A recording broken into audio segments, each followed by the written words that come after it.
नमस्कार, आपण पाहत आहात पुणे लाईव्ह न्यूज. पाहुयात आज दिवसभरातील ठळक घडामोडी. खेड तालुक्यातील वाकी गावातील एका तरुणाच्या स्कॉर्पिओ मोटारीमध्ये MD मेफेट्रॉन हा अंमली पदार्थ आढळून आला असल्याची धक्कादायक बाब समोर आली आहे. बुधवारी 23 एप्रिल 2025 रोजी सायंकाळी सदरची कारवाई मेदनकरवाडी हद्दीत पुणे नाशिक महामार्गावर हॉटेल ग्रँड समोर करण्यात आली. संबंधित तरुणाने हे मेफेट्रॉन विक्री करण्याच्या उद्देशाने आणल्याचा संशय पोलिसांना आहे. पोलिसांनी तुषार मलिभाऊ कड, वय वर्ष 30, राहणार संतोषनगर, वाकी, तालुका खेड, जिल्हा पुणे याच्यावर गुन्हा दाखल केला आहे. त्याच्याकडील 70,000चे मेफेट्रॉन आणि मोटार असा सुमारे 8 लाख रुपयांचा मुद्देमाल हस्तगत केला असल्याची माहिती चाकण पोलिसांनी दिली आहे. चाकण पोलीस ठाण्याचे पोलीस हवालदार सुनील बबन शिंदे यांनी चाकण पोलीस ठाण्यात फिर्याद दिली आहे. शिंदे यांनी दिलेल्या फिर्यादीवरून चाकण पोलिसांना गोपनीय माहिती मिळाली की मेदनकरवाडी गावाच्या हद्दीत हॉटेल ग्रँड समोर एका काळ्या रंगाच्या स्कॉर्पिओ क्रमांक MH12 TD 5621 मधील चालकाच्या सीटच्या पाठीमागील कप्प्यामध्ये MD हा अंमली पदार्थ आहे.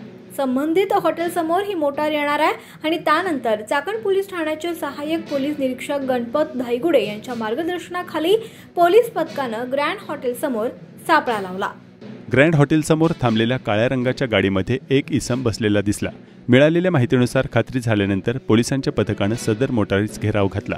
संबंधिताला नाव विचारले असता त्याने तुषार मलिभाऊ कड, वय वर्ष 30, राहणार संतोषनगर, वाकी असे पूर्ण नाव सांगितले.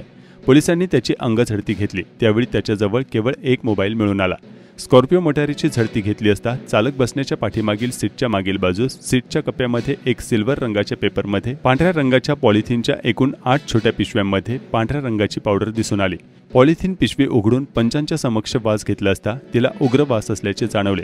पावडर एकत्रित करून इलेक्ट्रिक वजन काट्यावर वजन केले असता 7.36 ग्रॅम असल्याचे दिसून आले. त्याची अंदाजे किंमत प्रत्येक ग्रॅमला 10,000 रुपये प्रमाणे 70,000 रुपये असल्याचे निष्पन्न झाले. पोलिसांनी MD मेफेट्रॉन हा अंमली पदार्थ आणि स्कॉर्पिओ मोटार असा 8 लाख रुपयांचा मुद्देमाल ताब्यात घेतला आहे. त्याने हा अंमली पदार्थ विक्री करण्याच्या उद्देशाने स्वतःच्या ताब्यात बेकायदेशीररित्या बाळगलेला असल्याचं तक्रारीत नमूद करण्यात आलं आहे. चाकण पोलीस ठाण्यात NDPS ॲक्ट आणि विविध कलमान्वये गुन्हा दाखल करण्यात आला आहे. दरम्यान संबंधित तरुणाच्या मोटारीत MD मेफेट्रॉन हा अंमली पदार्थ कसा आला ही बाब अजूनही गुलदस्त्यात आहे. ताब्यात घेण्यात आलेला तरुण हा प्लॉटिंग व्यवसायात आहे. मागील काळात त्याचे काही वाद सुरू होते. दरम्यान या घटनेनंतर संबंधित तरुणाला व्यावसायिक वादातून मोटारीत MD मेफेट्रॉन हा अंमली पदार्थ टाकून अडकवण्यात आल्याची चर्चा सुरू आहे. याबाबत चाकण पोलीस अधिक तपास करत आहेत. चाकण जैन सकल संघाच्या वतीने मुंबई ते जैन मंदिर पाडण्याच्या निषेधार्थ गुरुवारी 24 एप्रिल 2025 रोजी मूकमोर्चा काढण्यात आला होता. चाकण पोलीस स्टेशनचे वरिष्ठ पोलीस निरीक्षक प्रमोद वाघ यांना यावेळी निवेदन देण्यात आले. त्यावेळी सकल संघ व जैन कॉन्फरन्स पंचम झोनचे सर्व पदाधिकारी व श्रावक मोठ्या संख्येने उपस्थित होते. यावेळी जम्मू काश्मीरमध्ये निष्पाप पर्यटकांवर झालेल्या अतिरेकी हल्ल्यांचा निषेध करण्यात आला. या हल्ल्यात बळी पडलेल्या सर्व नागरिकांना श्रद्धांजली वाहण्यात आली. गुरुवारी दिनांक 24 एप्रिल 2025 रोजी राज्याचे ग्रामविकास व पंचायत राज विभागाचे मंत्री जयकुमार गोरे यांनी स्वर्गीय आमदार सुरेशभाऊ गोरे जनसंपर्क कार्यालय चाकण येथे सदिच्छा भेट दिली. यावेळी महाराष्ट्र प्रदूषण नियंत्रण मंडळाचे सदस्य नितीन गोरे यांनी त्यांचे स्वागत केले. दरम्यान खेड तालुक्यातील अनेक समस्यांबाबत नितीन गोरे यांनी मंत्री जयकुमार गोरे यांच्याशी चर्चा केली. खेड तालुक्यातून विविध गावांमध्ये विविध विकास कामांच्या संदर्भात यावेळी मंत्री गोरे यांना निवेदन देण्यात आले.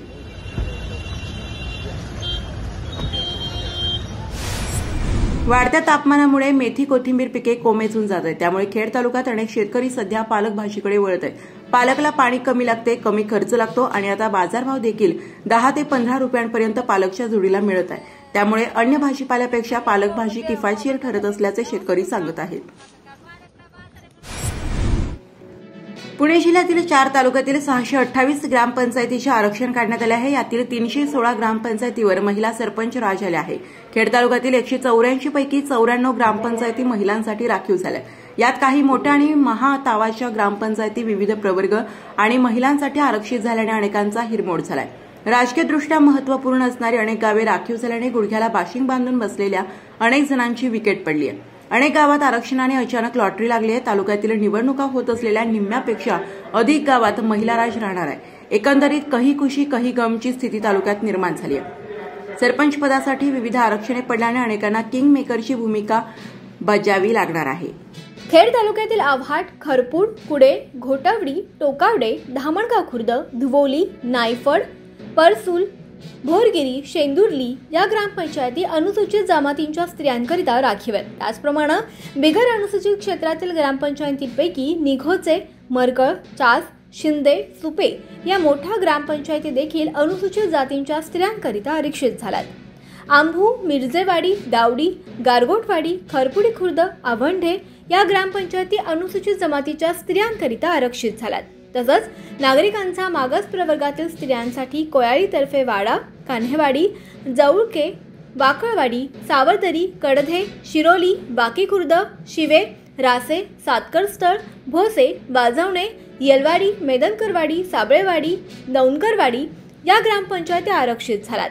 याशिवाय सर्वसाधारण प्रवर्गासाठी महिलांसाठी आसखेड खुर्द, वराळे, अवदर, गोसावी, रानमळा, दोंदे, शेलू, कमान, वाळत, वडगाव नजीक खेड, सांगुर्डी, गोनवडी, धानोरे, होलेवाडी, येणवणे बुद्रुक, चिंचोशी, वाफगाव, पिंपळगाव तर्फे खेड, कोयाळी तर्फे चाकण, पाडळी, चांदूस, संतोषनगर, सिद्धेगव्हाण, कुरकुंडी, पापळवाडी, बाके बुद्रुक, खरपुडी बुद्रुक, ढोळे भांबुरवाडी, गडद, तोरणे बुद्रुक, कोहिनकरवाडी, चिंचबईवाडी, वरची भांबुरवाडी आदी ग्रामपंचायत सर्वसाधारण प्रवर्गातील महिलांकरिता आरक्षित झाल्या.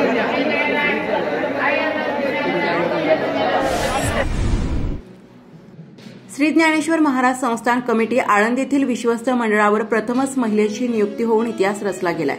अॅडव्होकेट रोहिणी पवार यांच्यासह हरिभक्त पारायण पुरुषोत्तम महाराज पाटील आणि हरिभक्त पारायण चैतन्य महाराज कबीर लोंढे यांची विश्वस्तपदी निवड झाली आहे. गेल्या 1.5 वर्षापासून रिक्त असलेल्या 3 विश्वस्त पदांच्या जागा भरण्याची प्रक्रिया अखेर पूर्ण झाली असून या नियुक्तीमुळे आळंदीच्या धार्मिक आणि प्रशासकीय व्यवस्थापनाला नवी दिशा मिळण्याची अपेक्षा आहे. श्री ज्ञानेश्वर महाराज संस्थान कमिटी ही संत ज्ञानेश्वर महाराजांच्या संजीवन समाधी मंदिराच्या व्यवस्थापनाची प्रमुख संस्था आहे. आतापर्यंत या मंडळावर पुरुषांचीच नियुक्ती होत होती, परंतु अॅडव्होकेट रोहिणी पवार यांच्या रूपाने प्रथमच महिलेला विश्वस्त पदाची जबाबदारी मिळाली आहे. अॅडव्होकेट पवार या कायदेतज्ञ असून सामाजिक आणि धार्मिक क्षेत्रातील त्यांच्या योगदानामुळे त्या परिचित आहेत. खेड तालुक्यातील कुरकुंडी विविध कार्यकारी सहकारी सोसायटीच्या माध्यमातून शेतकरी सभासदांना खरीप हंगामासाठी 4 कोटी रुपयांचे पीक कर्ज वाटप करण्यात आले. पुणे जिल्हा सहकारी बँकेच्या कुरकुंडी शाखेत कर्ज वाटप प्रारंभ करण्यात आल्याची माहिती कुरकुंडी सोसायटीचे अध्यक्ष सचिन भोगसे व सचिव अर्जुन भोगसे यांनी दिली आहे. पहलगाम येथील अतिरेकी हल्ल्यानंतर काश्मीरच्या विविध भागात अडकून पडलेल्या शिरूर लोकसभा मतदारसंघातील पर्यटकांना सुरक्षित महाराष्ट्रात घेऊन येण्यासाठी खासदार डॉक्टर अमोल कोल्हे यांनी पंतप्रधान नरेंद्र मोदी, केंद्रीय गृहमंत्री अमित शहा आणि नागरी विमान वाहतूक मंत्री मुरलीधर मोहोळ यांना पत्राद्वारे आवाहन केले आहे. तरुणांनी सुरू केलेल्या गावाची जत्रा पुढारी सत्रा या नाटकाचा दुसरा प्रयोग भांबोली गावात यात्रेनिमित्त झाला. स्थानिक कलाकार तरुणांनी या नाटकात काम केलेले आहे.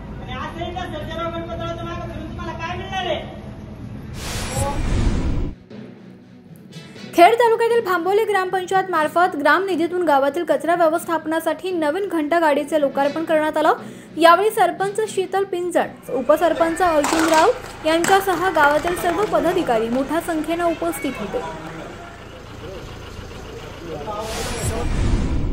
पुणे महानगर क्षेत्रामध्ये MRTP ऍक्ट कायद्यातील तरतुदीनुसार पुणे महानगर नियोजन समिती ही वरिष्ठ समिती असून तिच्या सूचना आणि निर्देश जिल्हा नियोजन समितीवर आहेत. त्यामुळे जिल्हा नियोजन समितीनं तिचं काम करताना महानगर नियोजन समितीच्या अधिकार क्षेत्रातील विषय सोडून इतर विषयावर काम करणं आवश्यक असल्याचं पत्र पुणे जिल्हाधिकारी कार्यालयात देण्यात आल्याची माहिती पुणे महानगर नियोजन समितीचे सदस्य वसंत भसे यांनी दिली आहे. 74व्या घटना दुरुस्तीमध्ये डीपीसी आणि एमपीसीची कमिटीची स्थापना झालेली आहे. डीपीसीला 48% क्षेत्र येतं पुणे जिल्ह्यातलं आणि 42% क्षेत्र एमपीसीला येतं महानगर नियोजन समितीला. तर डीपीसी जे काही आर्थिक तरतूद करते ती पूर्ण जिल्ह्याच्या टोटल क्षेत्रावर करते.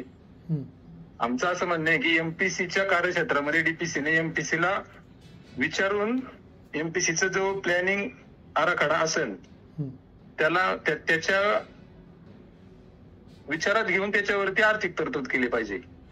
म्हणजे हो तरतूद डीपीसीनेच करायची आर्थिक, पण त्याचं प्लॅनिंग एमपीसी करणार आणि एमपीसीच्या मागणीनुसार डीपीसीने त्याच्यावरती आर्थिक तरतूद करायची. असं कायद्यामध्येच आहे. अच्छा. MRTP ऍक्ट आणि एमपीसी ऍक्टच्या कायद्यामध्ये तशी तरतूद आहे, पण ती आजपर्यंत फॉलो केली जात नव्हती. ती आम्ही मागणी केलेली आहे जिल्हाधिकाऱ्यांकडे आज, कारण उद्या डीपीसीची मीटिंग आहे, त्यामध्ये त्याच्यावरती चर्चा होईल. राजगुरुनगर परिसरातील चांडोली ग्रामीण रुग्णालयात विविध आजारावर उपचार घेणाऱ्या रुग्णांसाठी नाश्ता, चहा, 2 वेळचे जेवण देण्याची व्यवस्था करण्यात आली आहे.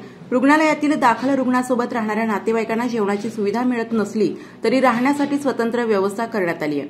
एक्सरे काढण्याची सुविधा तसेच स्त्रीरोग तज्ज्ञ, भूलतज्ञ, आर्थोपेडिक सर्जन, नेत्रतज्ञ, विविध शल्यचिकित्सक डॉक्टर उपलब्ध असल्याने येथे उपचारासाठी रुग्णांची संख्या वाढू लागली आहे. गेल्या आर्थिक वर्षभरात चांडोली ग्रामीण रुग्णालयात 63,000 रुग्णांवर प्राथमिक उपचार करण्यात आले, तर 248 महिलांची यशस्वीरित्या प्रसूती म्हणजेच बाळंतपणे झाली. 72 महिलांची कुटुंब कल्याण शस्त्रक्रिया करण्यात आली. 2,657 श्वानदंश, 136 सर्पदंश झालेल्या रुग्णांवर उपचार करण्यात आल्याची माहिती ग्रामीण रुग्णालयाच्या वैद्यकीय अधीक्षिका डॉक्टर तेजश्री रानडे यांनी दिली. जे प्राथमिक सगळे जे बेसिक आहेत लागणारे उपचार हे ते सगळे आपल्याकडे उपलब्ध आहेत आणि सगळं काही इथे मोफत आहे. आपल्याला गायनेकॉलॉजिस्ट राऊंड द क्लॉक आहे, 24 तास सेवा त्यांची उपलब्ध आहे आणि आपली लेबर रूम वगैरे सगळे एकदम सुसज्ज आहे. तर डिलिव्हरीज वगैरे सगळे आपल्याकडे सिझरियन पण होतात, डिलिव्हरीज होतात आणि त्याच्यासाठी round the clock gynaecologist available आहे. आपल्याकडे डेंटिस्ट आहे आणि डेंटिस्ट पण आपल्याला सगळं रूट कॅनल बसून सगळं इथे करून मिळतं. तसंच डोळे चेकिंग करून मिळतात आणि त्यासाठी मोतीबिंदू वगैरेचे शस्त्रक्रिया पण आपण सिव्हिलला जाऊन सगळे मोफत करून पेशंटला मिळते. सिव्हिलला पेशंट आपण घेऊन जातो, आणून सोडतो. पेशंटला सगळे काही ते आपण सेवा उपलब्ध करून देतो. इथनं इमर्जन्सी सर्व्हिसेस पण सगळ्या इथे चालू आहेत, अवेलेबल असतात आणि ते सुद्धा आपल्याला ते हाडाच्या संबंधित काही जे प्रॉब्लेम असतील त्याच्यासाठी तुम्हाला सेवा मिळेल. ॲनेस्थेटिस्ट म्हणजे भूलतज्ञ पण आपल्याकडे अवेलेबल आहे, कुठल्याही शस्त्रक्रिया वगैरे लागत असेल तेव्हासाठी. नमस्कार, आपण पाहत आहात पुणे लाईव्ह न्यूज.